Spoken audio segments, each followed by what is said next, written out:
Okay guys, so welcome back to my class. Today we are going to be talking a particular topic, which is the word the yoke. Look at it here.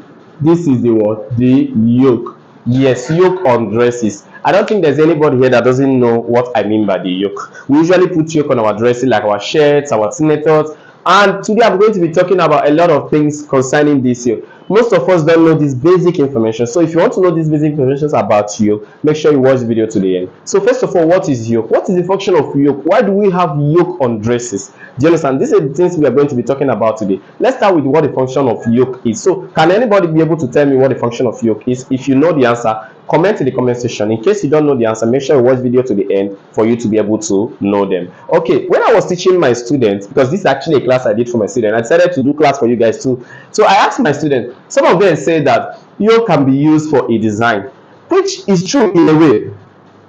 If you notice very well, you notice that sometimes you see people use the yoke to make several kinds of design. Apart from keeping it flat this way, you see people will keep it this way. Are you seeing it? You see people will also keep it, do something like this. Are you seeing it? And okay, let me say they will do something like this at the back. Do you understand? So that means that at the end of the day, they are using it to make an expression, and that expression is an art. It is a design.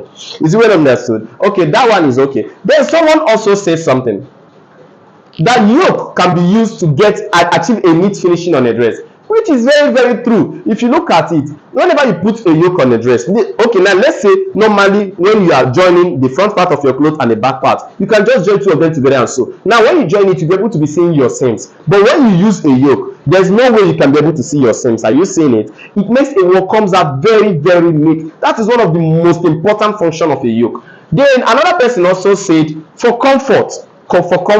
Now the truth there is that most of us don't even know the real function of a yoke. Yoke is absolutely we have it on a dress for what? Comfort. So that when you wear a clothes, as you guys can see, our back is broad. Do you understand? With one or two things, like our back is broad, and in such a situation whereby you might increase a little bit, and if you notice sometimes when we have increased and you wear your clothes, it's no longer your size, you usually notice it at your back. As a man, you cannot be able to do something like this very well. Do you understand? It's so tight. You notice that everywhere has increased. So what is the function of the yoke? It helps to make you comfortable in a particular clothes. In a case where you have even increased a little bit, yoke is supposed to be, do you understand, help you relax very well. That back to relax. It's not supposed to be too tight there. Why? Now most people don't know that the real way of cutting a yoke is we cut in a bias form. Do you understand? In a bias brain form, like cut in a bias form. What do I mean by bias form? Now look, most people when they are cutting materials, they fold this way. Do you understand? Not knowing that you can actually fold in a bias form like this. Do you understand? Now use it and cut your yoke and tell me what will happen. Now whatever you cut in a bias form, the product, the output comes out as a very stretchy material. In case you don't know, just know it now. Anything you want, you can convert any material that is not stretchy, that is very stiff, to be stretchy. All you have to do is to do what? Cut it in a slanted form. That is what I mean by bias form. Do you understand? So yoke is basically cut in bias form, so that when we use it and prepare our yoke, at the end of the day, it can be able to do what? Expand. To be comfortable when we are wearing our clothes. Even when you want to bend, it's going to be easy for you. When you want to sit, it's going to be very easy for you. Do you understand? But there's another thing I still need to let us understand. I know some of us will be like, how is it like that? Because when I fix my own yoke, I fix it on top of another cloth. Yes, that will lead me to another thing, which is what? The different types of yoke. Now we have the one I call the surface yoke. The surface yoke is that particular one that we don't usually stress ourselves, we just do it like this. And that surface yoke can also be called what? Facing. The one we place as facing, whereby we take your normal dress, just keep something on top of it and sew on top of it, and we call it yoke. It's okay, that's also a yoke. That's why I said it's another type of yoke.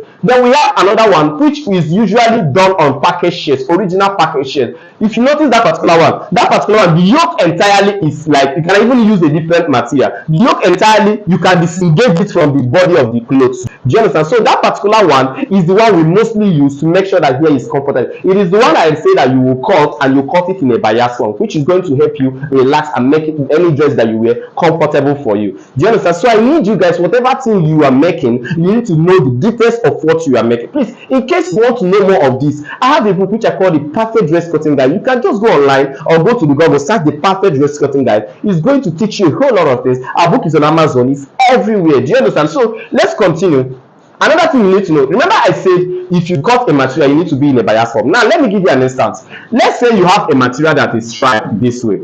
Are you saying a striped material this way and you want to use it and cut a yoke, and let's say your yoke is this way, or the yoke is what, the stripe is what, horizontal this way. Remember when you cut it in a bias form, it will change from being horizontal and the yoke will be something like, let's say you are done cutting the yoke. Now let's say this is the yoke. Are you seeing it? Let's say this is the yoke, you are done cutting it. Remember, if you did not fold the material in a bias form, the stripe is going to be like this, or the stripe is going to be what, horizontal, depending on how you do it. But when you cut it in a bias form, it will no longer be horizontal or vertical, rather it will be what, slanted. The stripes are going to be slanted. But let me teach you this fine art in case you have watched to this point. Congratulations. Now let me teach you this fine art. There's another thing about a yoke. The best way of cutting a yoke is not to cut it one this way. When you cut it one this way, you only have this. I'm using a strap material to explain, and so that for us to really understand it. Now, a yoke is cut in two parts. Look at it. You divide it like this. Do you understand? You cut this side separate, cut this side separate, then join both of them. Why? Because when you cut in a bias form like this, it's stretching only on one side. Do you understand? So we need to cut it in a way that it's going to be stretching on this side, and we're also going to be stretching on this side. What does that mean? You need to cut this side separate. Now look at it. Let's say this is the yoke, and this is the center part. Now you cut this side separate. Let's say after cutting this side, you have a stripe like this. Are you seeing it? Now if you cut the other side, obviously when you join two of them together, you have something like this. Do you understand? So that's why you mostly see on some certain clothes. It's not just a design that they do, that when you see the yoke, you see it like on shirts, you see that the yoke is done this way. Check very well, the yoke is very stretchy. It can stretch on both sides. Do you understand? So with all these 3 points of mine, I think I'll be able to let you understand what yoke is really all about. There are a lot of things you need to know on yoke, but for this one, I don't want this video to be so long. So I want you guys to make sure you follow my channel, make sure you subscribe to my channel, and make sure you follow me on TikTok. I am Ceefashion Academy, and I love you guys. God bless you.